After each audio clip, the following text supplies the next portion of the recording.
Britain's railway industry is about to see the biggest change since nationalisation. The changes will affect everyone who works for British Rail.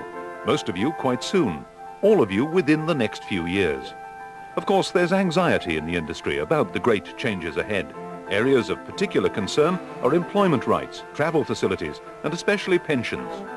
I used to work for a company that was owned by Robert Maxwell, and my pension money was stolen during that scandal, and that's the reason why I'm worried about my present pension fund. Free travel is important to me.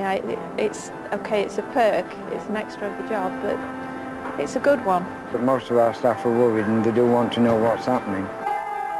This video will try to answer some of the main questions that people are asking. Are our pensions safe? What are our rights? What does the future hold?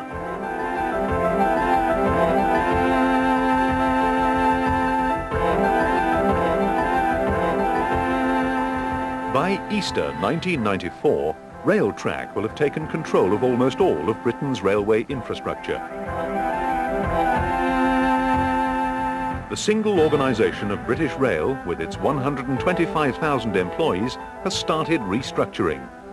The privatisation process begins in earnest with the separation out of Railtrack. The new organisation, the jobs and the people in those jobs become a totally separate company from BR. At the same time, new train operating units are formed from the old profit centres. They'll be increasingly independent. Over time, they'll become privately owned franchise operations. Those new organisations, the jobs and the people in those jobs, will be transferred to franchisees. The freight businesses, the new infrastructure service units, known collectively as BRIS, and all BR's other support services will also be preparing to become independent companies. Over the next 2 or 3 years, they'll be offered for sale. The people with their jobs will be transferred to new employers. BR will still be operating train services and still be employing many thousands of people for some years to come. But almost everyone who works for BR now should expect to be working for a new employer before the end of their career, either Railtrack, a passenger franchise company, or a business that has been sold.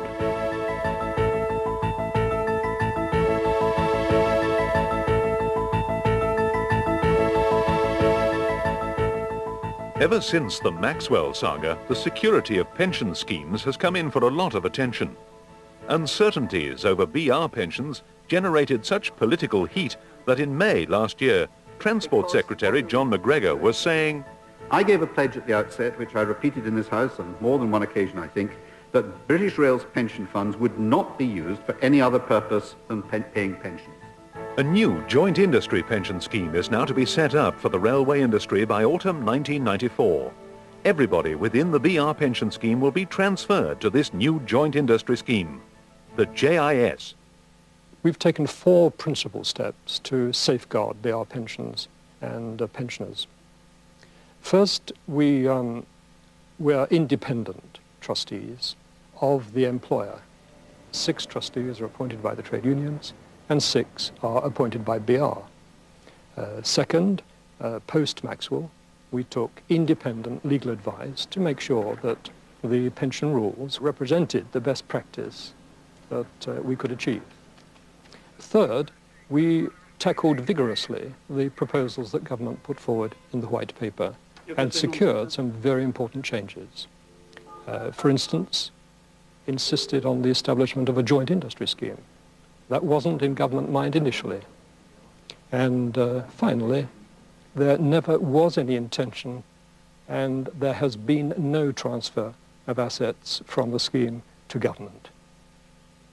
The JIS will have central trustees to oversee the scheme and central investment and administration teams.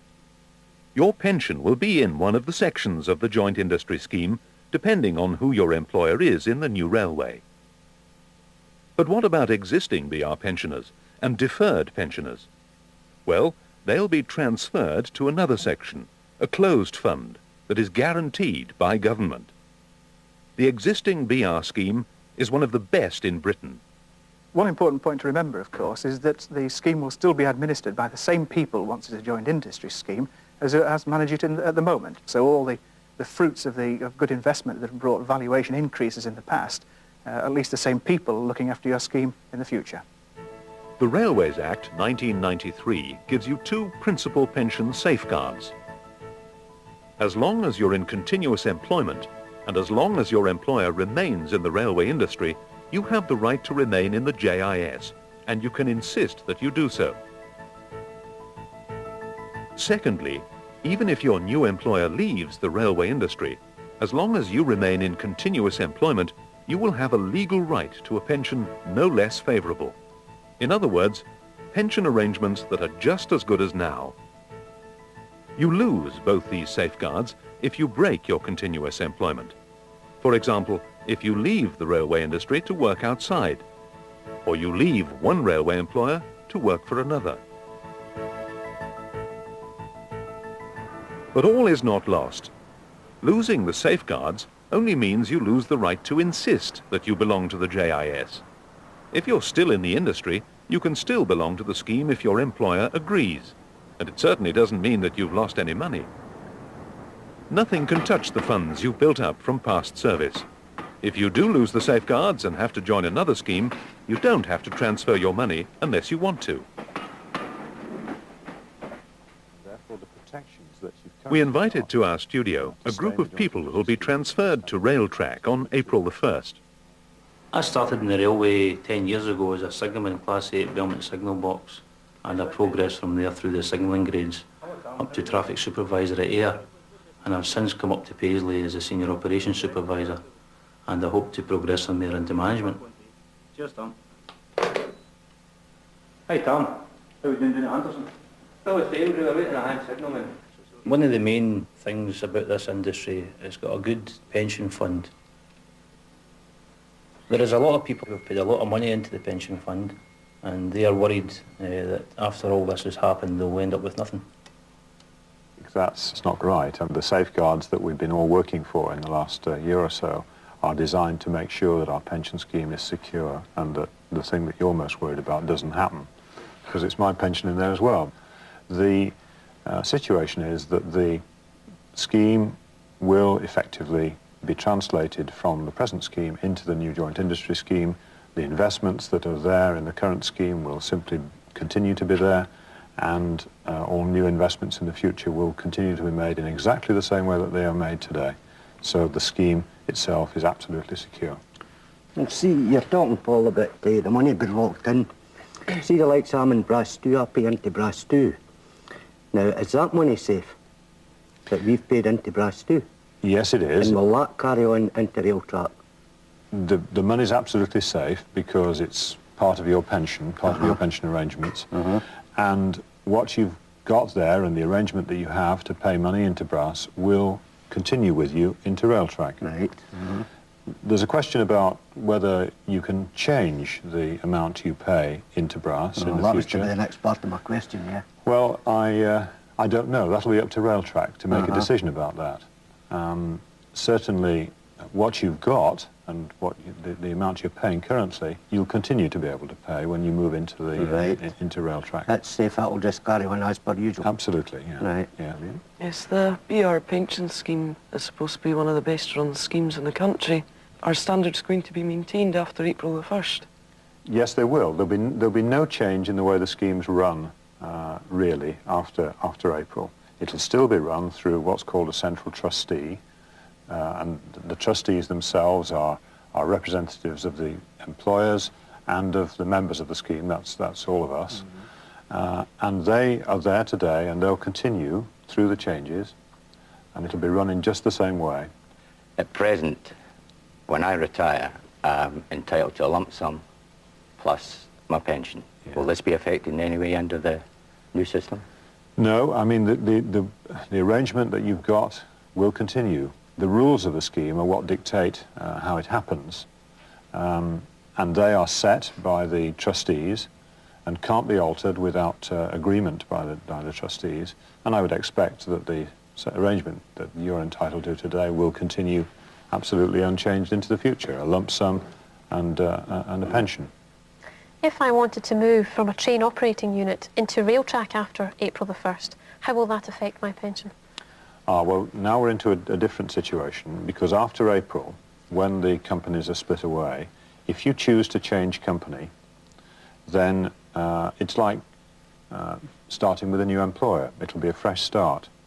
And therefore the protections that you've currently got to stay in the joint industry scheme and the statutory right to that are removed. But of course, when you join Railtrack, if you join them, you'll be looking at the package they've got to offer you. They may well decide to put you into their section of the joint industry scheme. I believe that that's what they intend to do for the moment anyway. And in which case you'll simply move your what's called a transfer value from the BR section into the Railtrack section. If you go like Bobby before April the 1st, if you're on Railtrack's books on April the 1st, then it's an absolutely seamless transfer and you don't need to do anything. So, because the joint industry scheme will be managed by the same team that managed the BR pension scheme, very little will change. Your money will be just as secure, and you'll be able to carry on making brass contributions, and your new employer will have to match them. However, to be able to insist that you stay in the JIS, you must remain in continuous employment in the railway industry. Staff who are in passenger train units from April onwards will eventually be working for franchise companies. If anything to do with passengers we'll get involved with. Well, it's all part of the intercity welcome, the idea that we're trying to be more welcoming to passengers. You get a rush of people as soon as the train comes in. I actually enjoy it. I get to talk to people all day and get paid for it. People are obviously worried about the pensions. Whoever it is takes over the franchise, what's to stop them from bringing in their own pension arrangements, and what's to stop them forcing us to alter our present arrangements? The employer, even if he's a large group who has lots of other pension schemes, will not be able to take that right away from the railway employees he acquires without their consent. Is that going to continue not only into the next owner, but subsequent owners beyond that in years to come? This right or the two rights will continue no matter how many owners there are of the business. My husband did work for British Coal, and they tried to do things with the pension fund which using the money from the fund to pay redundancies. Finally that wasn't allowed through court intervention. But how can we have assurances that they're not going to try and do the same thing with our pension fund? Well, I think if they do, I'm quite sure that the trustees of the joint industry scheme will be just as vigorous in defence of their scheme as the British Coal trustees were in defence of their scheme. So I don't think you need to have any doubts on that score at all. If I transferred under a franchise, East Coast mainline franchise, and I transferred to a supervisor's job at Euston under the West Coast, I would be considered to have made a voluntary move, and my pension would be frozen at the point of termination, and I would start again. Is this correct? Well, the promise you have is as long as you stay in the same employer, you will have your pension rights will be preserved. You will have the right to a no less favourable pension than you're promised now, and you'll have the right to stay in the joint industry scheme. But in the future, once the West Coast Main Line and the East Coast Main Line have been franchised away, they will be separate employers. They will be separately with employers with nothing to do with one another, and you will not automatically be able to transfer from one or the other. The only way you will be able to go will be to leave one employer and join the other. Now, they will both be participants in this joint industry scheme, and the West Coast Main Line could, if they wished, and I hope they will, put you in this scheme. There's a lot of drivers at my depot making a choice and going into Network South East, West Anglia and Great Northern, and at the moment with the possibility of not even progressing, as I have done through my 38 years, to be a mainline driver. If you go back into intercity at King's Cross. You haven't moved depots at all, really. You've moved franchises. That would interrupt their present pension rights. Well, I'm afraid the position is in the future will be much the same as if you people are changing employers, or they change from one bus company to another. There will be 25 independent passenger franchises, and yes, I agree. If you leave a job with one passenger franchisee and go to another, you will have to check up your pension arrangements before moving. I intend to stay with the Gatwick Express, and our service will probably be the first to be franchised.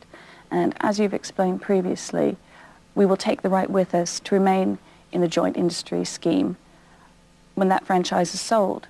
What happens when the franchise changes hands again? Well, if it changes hands again, you will still retain those rights. You can, no matter how many times the franchise changes, you will retain those rights. Right, and what happens if that franchise holder goes out of business? The franchise director effectively has the obligation to take steps to make sure that the service concern continues. He's likely to have to take on the existing staff to do that. And if that happens, they will maintain continuous employment, and they will still maintain their rights.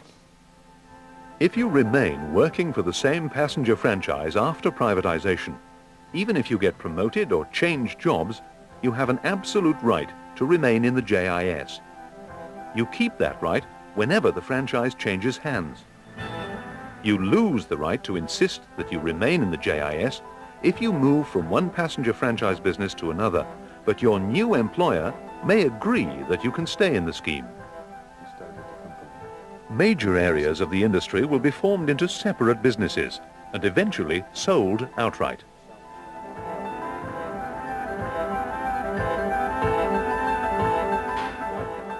I joined British Rail in 1975 and been with the railway now for almost 19 years. I've now reached the grade of supervisory in Redstar parcels at Southampton. People that are actually working in the Redstar division of British Rail are quite concerned as to what the future actually holds for them, and they feel that there is less likelihood of security within the Redstar than perhaps a train operating unit of the railway. And I myself have personal concerns as to what the future holds for myself.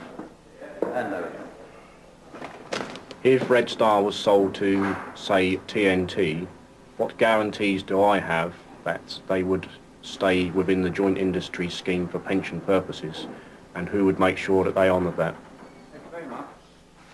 Well, the protection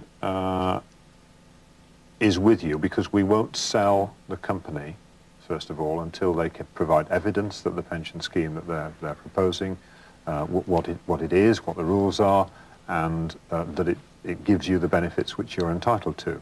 If they move outside the railway industry, they've still got to provide you with a pension which is no less favourable than if you'd stayed with BR and in the industry.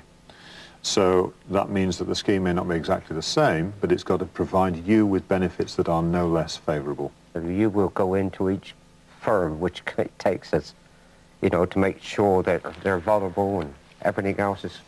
Well, there are a number of criteria which we use in judging whether somebody is a fit person to buy a company. And high on that list are questions concerning their employment conditions, what protections they're going to give, whether we believe that they're going to be a good employer, whether we believe that they're going to be a successful employer, because BR has got no interest in selling you into a situation where you're going to be made redundant the following day. Admittedly, that can always happen, and I can give no guarantees about that. But what we try and do is make sure that we sell you to a reputable employer. What happens in the case of the company going bankrupt or into liquidation? Well, that's a difficult situation, and the fact is that that people lose everything in that situation. What you don't lose, of course, is the money that you've put into the scheme up till that point, because it's not part of the company's finances. It's locked away separately. It's with trustees. So you don't lose what you've put in. What you will lose is your future service, and then you'll be like others who are looking for a job, and then when you join a new company, you've got to start again pensions-wise. If I've made a decision to freeze my pension in the BR fund and at a later date decide that I wanted to take it away to an alternative employment or do my own personal pension plan, can I actually do that? Yes, you can at any time. Of course, at that time, you'd be well advised to get good advice about what you were doing, because the BR scheme is an excellent scheme, and there are not many schemes around that would deliver that sort of benefit. So you need good advice, but the answer is yes, you can. Paul, could you explain what the situation will be after the initial privatisation of the companies? What will be the situation when those companies are sold on for a second or possibly a third time? The new employer must pick up all the obligations that the old employer had to you when they owned the company. So there is actually no change. It's just a straightforward transfer of the shares of the company. When you say must, is must enshrined in law? It's part of the responsibility that the company have to you in law. Now, in terms of pension, can't be interfered with by the owners of the company, and therefore what you have in pension terms you hold. So, as the huge organisation of BR begins to separate into smaller units and BR people are transferred to new employers, there will be some unique safeguards for pensions. The right to be in the joint industry scheme if your employer stays in the railway industry, and the right to a no less favourable pension if your employer does not. You keep the safeguards if a business is sold on. You can only lose the safeguards if you leave the business or the business stops trading.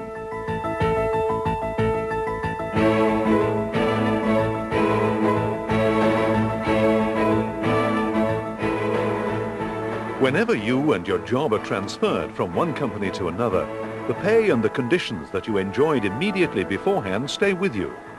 This is because of something called TUPE, Transfer of Undertakings Protection of Employment Regulations. In a nutshell, TUPE does two things.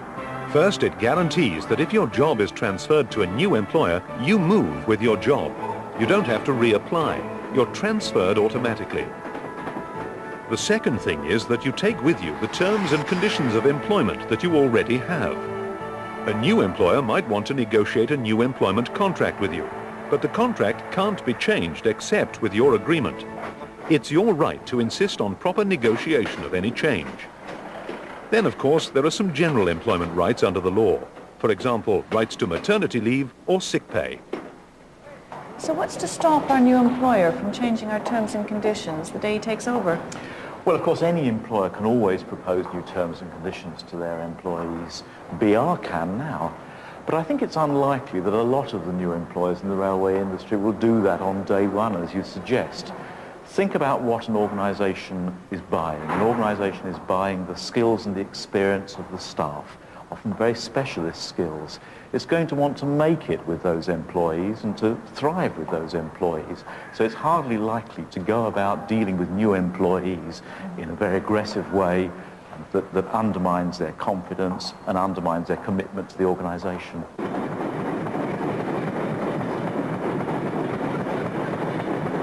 Will the RFD Freightliner staff retain PT&R arrangements when we are being privatised? Well, once the organisation's been sold into the private sector, the PT&R will continue to operate, but within the organisation that's sold into the private sector. It won't enable you to move from that organisation back to BR. So you transfers over with you under TUPE. As long as you don't agree a new contract of employment, you keep the PT&R, but it only gives you access to that part of the organisation that's been sold. Will RMT members be able to remain in the RMT? Nobody can take away your personal right to belong to the RMT, so that's secure. Indeed, if you transfer under TUPE to a new employer, and within BR, of course, RMT are recognised, then your right to trade union recognition will also transfer. There's nothing to stop the new employer subsequently raising questions of recognition, perhaps even wanting to change recognition, but nothing can take away your personal right to belong to the RMT. Under TUPE, you also keep your entitlement to travel facilities when you're transferred to a new employer. Well, concessionary travel forms part of the terms and conditions of employment of BR staff. It's part of our contract of employment. And so under TUPE, our entitlement to travel concession will transfer with our contracts of employment to our new employers. The way it will be made to work is like this. The franchising director, when he reaches an agreement with a new train operator, will require the passenger operator to continue to honour the familiar travel facilities that we all carry, including travel facilities held by pensioners. And so that's how we intend the right to continue to have travel facilities will be delivered in the new industry. What about the position I will be in after privatisation? I'll be working for one of the freight companies, and there's a fear amongst those working in the freight sector that concessionary travel will not be an option. Well, if you're in a freight company, then your new employer will have to pay the passenger industry for the continuation of your travel. Now, our experience of past privatisations is that these kinds of employers have continued to pay for their staff's travel year by year, and we expect that to continue in the future. The point is that your right to travel will go with you to your new employment, and your new employer will only be able to change that with your consent. Certain businesses are going to offer money for free passes, basically. You know, they'll come up to you and they'll say, we'll give you X number of pounds for you to stop using free passes. That's fair enough, but what happens from a pensioner's point of view? Well, let's first of all talk about the BR staff whose new employers are going to have to pay for their travel. Of course, new employers are quite free to seek to renegotiate terms and conditions with people, but the important point is that those terms and conditions could only be changed with the agreement of the staff. As for pensioners, those who have retired prior to privatisation, their travel facilities will be entirely safeguarded, irrespective of where their former department or BR organisation goes under privatisation. So if they used to work for, say, freight, and the freight employees are going to an employer who will have to pay for the employees' travel facilities, that won't affect in any way the right of former freight pensioners to continue to enjoy travel concessions.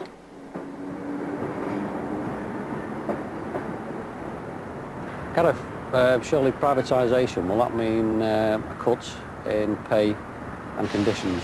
No, you keep with you your existing pay and conditions. They go across with you under TUPE.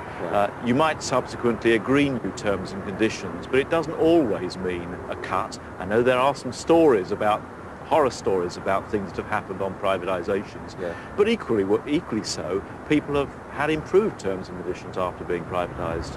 What's to stop an employer taking on new staff from outside, training them up to a set standard? Once they've got them to that set standard, then reviewing the conditions and the pay.